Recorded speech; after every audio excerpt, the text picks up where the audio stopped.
রবীন্দ্রনাথ ঠাকুরের ছোট গল্প মণিহারা। সমস্ত শ্রোতাদের কথা মাথায় রেখে গল্পটির ভাষা সামান্য সহজ করা হয়েছে। অডিও পরিবেশনার সুবিধার্থে অল্প কিছু রূপান্তরও করা হয়েছে। মণিমালিকার চরিত্রে গঙ্গোত্রী ব্যানার্জি, গল্প পাঠ ও অন্যান্য চরিত্রে সৌভিক সাহা, শব্দ নিয়ন্ত্রণ ও আবহ অরিজিৎ পাল। শুরু হচ্ছে মণিহারা, চতুর্থ ও শেষ পর্ব। ফণিভূষণ নিজেকে আর দমন করতে পারে না। তার বুক যেন তুফানের ডিঙির মতো আছাড় খেতে লাগলো। নিঃশ্বাস বন্ধ হয়ে এলো। গোল সিঁড়ি শেষ করে সেই শব্দ বারান্দা দিয়ে ঘরের কাছে আসতে লাগলো। অবশেষে ঠিক সেই শোবার ঘরের দরজার কাছে এসে খটখট এবং ঝমঝম থেমে গেল। কেবল চৌকাঠটা পার হলেই হয়। ফণিভূষণ আর থাকতে পারল না। তার রুদ্ধ আবেগ এক মুহূর্তে প্রবল বেগে উচ্ছ্বসিত হয়ে উঠল। সে বিদ্যুৎ বেগে চৌকি থেকে উঠে কেঁদে চিৎকার করে উঠল, মণি! অমনি সচকিত হয়ে জেগে উঠে দেখল তার সেই চিৎকারে ঘরের সারসিগুলো পর্যন্ত কেঁপে কেঁপে উঠছে।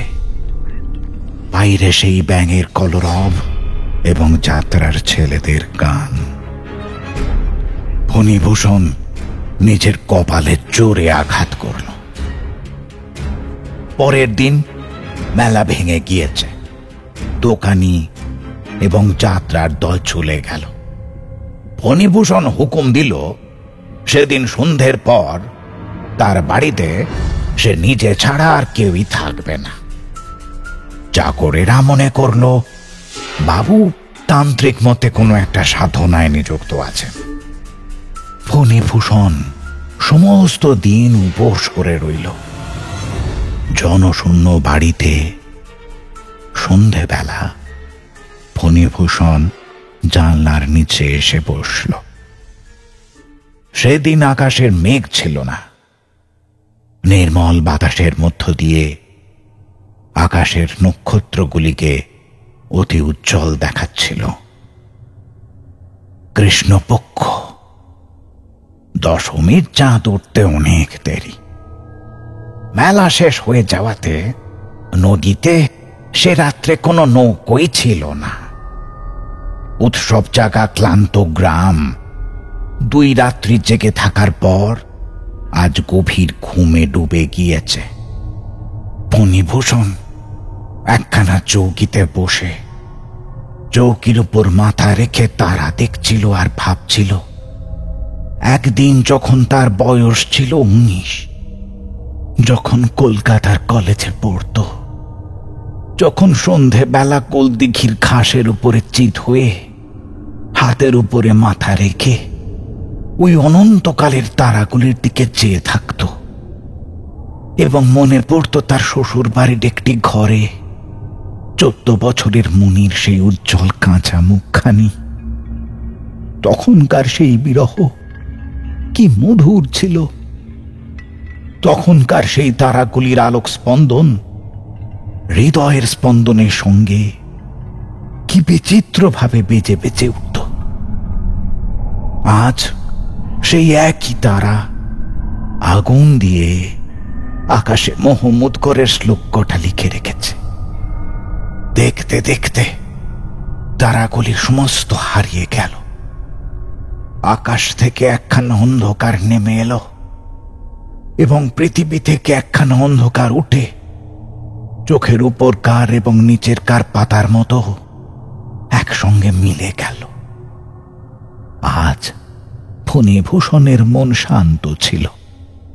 সে নিশ্চিত ছিল আজ তার ইচ্ছা পূরণ হবে। আগের রাতের মতো সেই শব্দ নদীর জলের মধ্য থেকে ঘাটের সিঁড়ির ওপরে উঠল। ফণিভূষণ 2 চোখ বন্ধ করে স্থির হয়ে ধ্যানাসনে বসল। শব্দ দরওয়ানবিহীন সদর দরজার মধ্যে ঢুকল। তারপর জনশূন্য অন্তঃপুরের গোল সিঁড়ির মধ্য দিয়ে ঘুরে ঘুরে উঠতে লাগল। শব্দ বারান্দা পার হল, শোবার ঘরের দরজার সামনে এসে ক্ষণকালের জন্য থামল। ফণিভূষণের হৃদয়ে ব্যাকুল এবং সারা গায়ে কাঁটা দিয়ে উঠল, কিন্তু আজ সে চোখ খুলল না।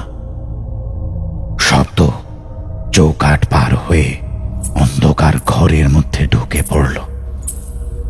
আলনায় যেখানে শাড়ি কোঁচানো আছে, কলঙ্কিতে যেখানে কেরোসিনের প্রদীপ রয়েছে, টিপাইয়ের ধারে যেখানে পানের বাটায় পান শুকিয়ে রয়েছে, এবং সেই বিচিত্র জিনিসে ভরা আলমারির কাছে প্রত্যেক জায়গায় একবার করে দাঁড়িয়ে শেষে শব্দটা ফণিভূষণের একেবারে কাছে এসে থামল। তখন ফণিভূষণ চোখ মেলল এবং দেখল ঘরে দশমীর চাঁদের আলো এসে পড়েছে তার চোখের ঠিক সামনে একটি কঙ্কাল।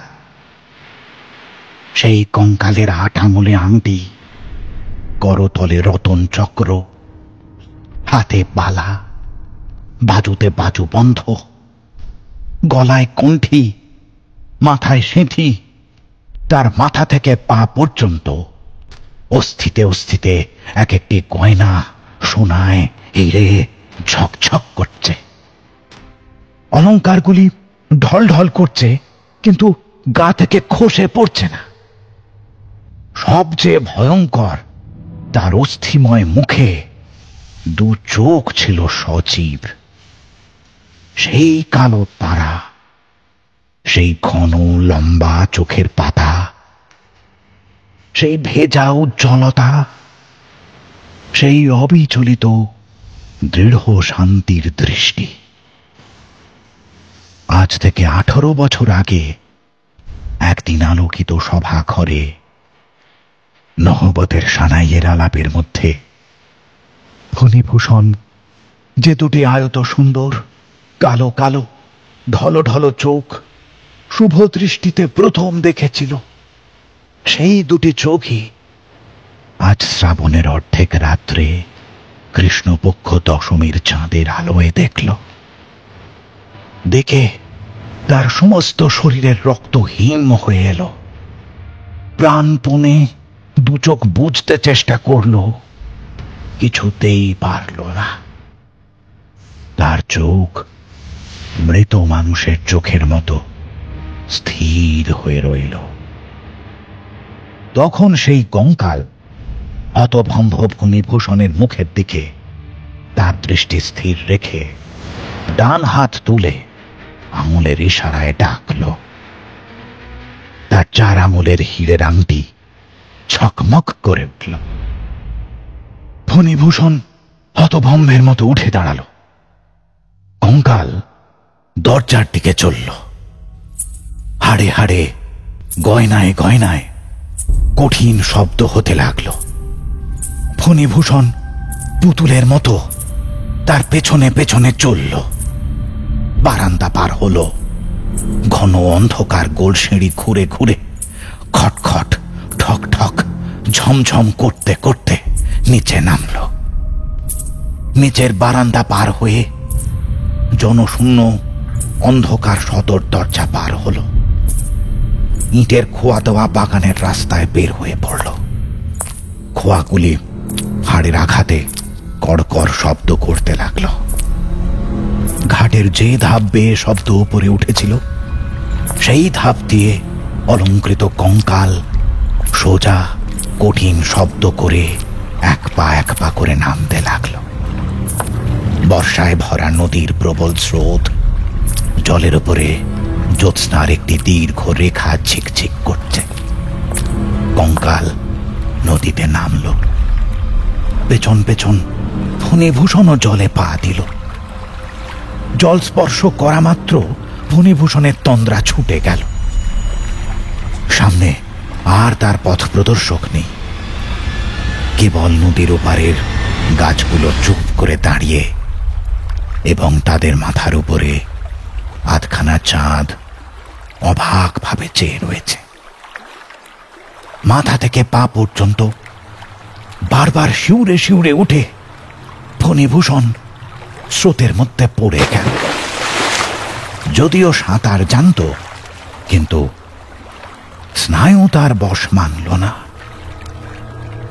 স্বপ্নের মধ্য থেকে কেবল এক মুহূর্তের জন্য জেগে উঠে পরক্ষণে গভীর সুপ্তির মধ্যে ডুবে গেল। গল্প শেষ করে স্কুলমাস্টার খানিকক্ষণ থামলেন।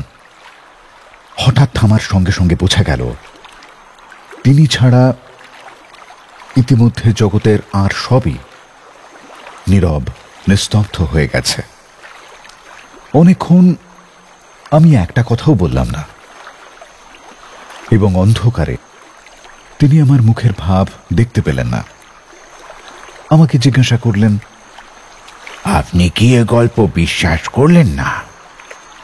আমি জিজ্ঞাসা করলাম, আপনি কি এটা বিশ্বাস করেন? তিনি বললেন, না। কেন করি না তার পক্ষে কয়েকটা যুক্তি দিচ্ছি। প্রথমত, প্রকৃতি ঠাকুরানী উপন্যাস লেখিকা নন, তার হাতে বিস্তর কাজ আছে।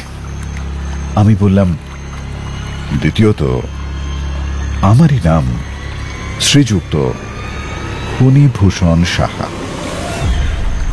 স্কুলমাস্টার কিছুমাত্র লজ্জিত না হয়ে বললেন, আমি তাহলে ঠিকই আন্দাজ করেছিলাম। আপনার স্ত্রীর নাম কি ছিল? আমি বললাম, নৃত্যকালী। শুনলেন রবীন্দ্রনাথ ঠাকুরের ছোট গল্প মণিহারা, চতুর্থ ও শেষ পর্ব। এমন আরো অনেক গল্পের জন্য সঙ্গে থাকুন ক্লিক অ্যাপের।